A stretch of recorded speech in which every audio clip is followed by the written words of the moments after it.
ನಮಸ್ಕಾರ ಸ್ನೇಹಿತರೆ, ನಾನು ಈ ವಿಡಿಯೋದಲ್ಲಿ ಈ ರೀತಿ ಜೋಳದ ರೊಟ್ಟಿ ಈ ರೀತಿ ಉಬ್ಬೋ ಥರ ಜೋಳದ ರೊಟ್ಟಿ ಯಾವ ರೀತಿ ಮಾಡೋದು ಅಂತ ನಾನು ಈ ವಿಡಿಯೋದಲ್ಲಿ ತೋರಿಸ್ತಾ ಇದ್ದೀನಿ.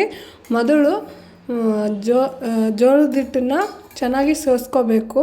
ಒಂದು ಜಲಿಟಿಯಿಂದ ನಮ್ಗೆ ಎಷ್ಟು ಬೇಕೋ ಅಷ್ಟನ್ನ ಸೋಸ್ಕೋಬೇಕು. ಅದಾದಮೇಲೆ ಒಂದು ಪಾತ್ರೆಯಲ್ಲಿ ನೀರನ್ನ ಕುದಿಲಿಕ್ಕೆ ಇಡಬೇಕು. ನೀರು ಕುದ್ದ ತಕ್ಷಣವೇ ಆ ಸೋಸಿರೋ ಹಿಟ್ಟಿರುತ್ತಲ್ವ, ಅದಕ್ಕೆ ಆ ನೀರನ್ನು ಹಾಕಬೇಕು. ಇಲ್ಲಿ ನಾನು ನೋಡಿ ಸ್ವಲ್ಪ ಹಿಟ್ಟು ಸಪ್ರೇಟಾಗಿ ನೀರು ಸಹ ಈ ಥರ ಸಪ್ರೇಟಾಗಿ ಅದರಲ್ಲಿ ಒಂದು ಕಾಟನ್ ಬಟ್ಟೆ ಇಟ್ಕೊಂಡಿರಬೇಕು. ಆ ಕುದಿಸಿರೋ ನೀರನ್ನು ಹಾಕಿ ಚೆನ್ನಾಗಿ ಕಲಿಸ್ಬೇಕು. ನಾನು ಈ ವಿಡಿಯೋದಲ್ಲಿ ತೋರಿಸ್ತಾ ಇದ್ದೀನಿ ನೋಡಿ, ಆ ರೀತಿ ಕಲಿಸ್ಬೇಕು.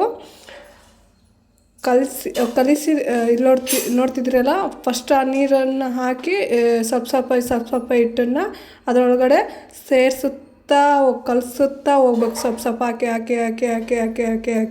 ಆಮೇಲೆ ಎರಡು ಕೈನ ಅದನ್ನ ಚೆನ್ನಾಗಿ ಮಿಕ್ಸ್ ಮಾಡ್ಕೋಬೇಕು. ಮಿಕ್ಸ್ ಮಾಡಿಕೊಂಡು ಈ ವಿಡಿಯೋದಲ್ಲಿ ತೋರಿಸ್ತಿದ್ದೀನಿ ನೋಡಿ, ಈ ರೀತಿ ಮಿಕ್ಸ್ ಮಾಡ್ಕೋಬೇಕು. ಆವಾಗ ಮಾತ್ರ ನಮಗೆ ಆ ರೀತಿ ಪುಗ್ಗೋ ಥರ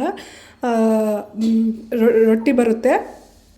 ವಿಡಿಯೋದಲ್ಲಿ ನೋಡಿ, ನಮ್ಗೆ ಮತ್ತೆ ಸ್ವಲ್ಪ ನೀರು ಬೇಕಾದರೆ ನಾವು ಸ್ವಲ್ಪ ನೀರು ಹಾಕ್ಕೊಂಡು ನಮಗೆ ಆ ಹಿಟ್ಟನ್ನ ಕಲಿಸ್ಕೊತ ಹೋಗ್ಬೇಕು. ನಾವು ನೋಡಿದ್ದೀವಿ ನೋಡಿ, ಎರಡು ಕೈಲೇ ಚೆನ್ನಾಗಿ ಮೆದ್ದಬೇಕು. ಮಿತ್ತಿ ನೋಡಿ, ಲಾಸ್ಟಿಗೆ ಈ ರೀತಿ ಫುಲ್ಲು ಕೈಗೆ ಅಂಟ್ಕೋದಿಲ್ಲ, ಆ ರೀತಿ ಹಿಟ್ಟು ಕೈಗೆ ಅಂಟ್ಕೋಬಾರ್ದು, ಆ ರೀತಿ ಹಿಟ್ಟು ಕಲಿಸ್ಬೇಕು. ಹಿಟ್ಟು ಕಲಿಸಿದ ತಕ್ಷಣ ಈ ರೀತಿ ನಾವೊಂದು ಈ ರೀತಿ ಹಿಟ್ಟು ಕಲಿಸ್ಕೋಬೇಕು. ಕಲಿಸಿದ ಮೇಲೆ ನಾವು ಹಂಚನ್ನ ಕಾಯಕ್ಕಿಡಬೇಕು. ಹಂಚು ಕಾಯ್ದ್ಮೇಲೆ ರೊಟ್ಟಿನ ಒಂದು ಸ್ವಲ್ಪ ಎಷ್ಟು ಬೇಕು ನಮಗೆ ರೊಟ್ಟಿ ಅಷ್ಟು ಹಿಟ್ಟನ್ನ ತೊಗೊಂಡು ರೊಟ್ಟಿ ಬಡಿಬೇಕು. ಸ್ಟಾರ್ಟಿಂಗ್ ಗೋಲಾಗಿ ರೊಟ್ಟಿ ಬಡಿಬೋದು, ಲಟ್ಟಿಸ್ಬೋದು. ನಾವು ವಿಡಿಯೋದಲ್ಲಿ ಎರಡೂ ತೋರಿಸ್ತಾ ಇದ್ದೀನಿ ನೋಡಿ.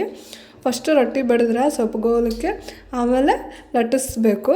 ಅದು ಗೋಲಕ್ಕೆ ಲಟ್ಟಿಸ್ಬೇಕು. ಈ ವಿಡಿಯೋದಲ್ಲಿ ತೋರಿಸ್ತಿದ್ದೀನಿ ನೋಡಿ, ಈ ರೀತಿ ಲಟ್ಟಿಸಿದರೆ ನಿಮಗೆ ಆ ರೀತಿ ಉಬ್ಬೋ ಥರ ರೊಟ್ಟಿ ಬರುತ್ತೆ. ಇದು ನೋಡಿ, ನೋಡ್ತಿದ್ದೀರಲ್ವ, ಈ ರೀತಿ ಹಚ್ಚಬೇಕು. ಆಮೇಲೆ ಕಾದಿರೋ ಹಂಚಿಗೆ ರೊಟ್ಟಿ ಹಾಕಿ ಅದಕ್ಕೆ 2 ನಿಮಿಷ ಬಿಟ್ಟು ನೀರನ್ನ ಹಚ್ಚಬೇಕು. ನೀರನ್ನ ಕಾಟನ್ ಬಟ್ಟೆ ಇರುತ್ತಲ್ಲ, ಅದರಲ್ಲೇ ನೀರು ಹಚ್ಚಿ ಸುಡಬೇಕು. ಆಮೇಲೆ ಇನ್ನೊಂದು ರೊಟ್ಟಿ ಬೇಕಾದರೆ ಇನ್ನೊಂದು ರೊಟ್ಟಿ ಸ್ಟಾರ್ಟ್ ಮಾಡಬೇಕು. ಆಮೇಲೆ ಕಾದಿರುತ್ತಲ್ವ, ಆ ರೊಟ್ಟಿನ ತಿರುವಿ ಹಾಕಬೇಕು. ಸ್ವಲ್ಪ ಒಂದು 2 ನಿಮಿಷ ಕಾದ್ಮೇಲೆ ಅದು ರೊಟ್ಟಿ ನೋಡಿ, ಇಲ್ಲಿ ವಿಡಿಯೋದಲ್ಲಿ ತೋರಿಸ್ತಿದ್ದೀನಲ್ಲ, ಈ ರೀತಿ ಉಬ್ಬುತ್ತೆ. ಆ ರೀತಿ ಉಬ್ಬಿದ್ಮೇಲೆ ನಿಮಗೆ ಬಿಸಿ ಬಿಸಿ ರೊಟ್ಟಿ ರೆಡಿ.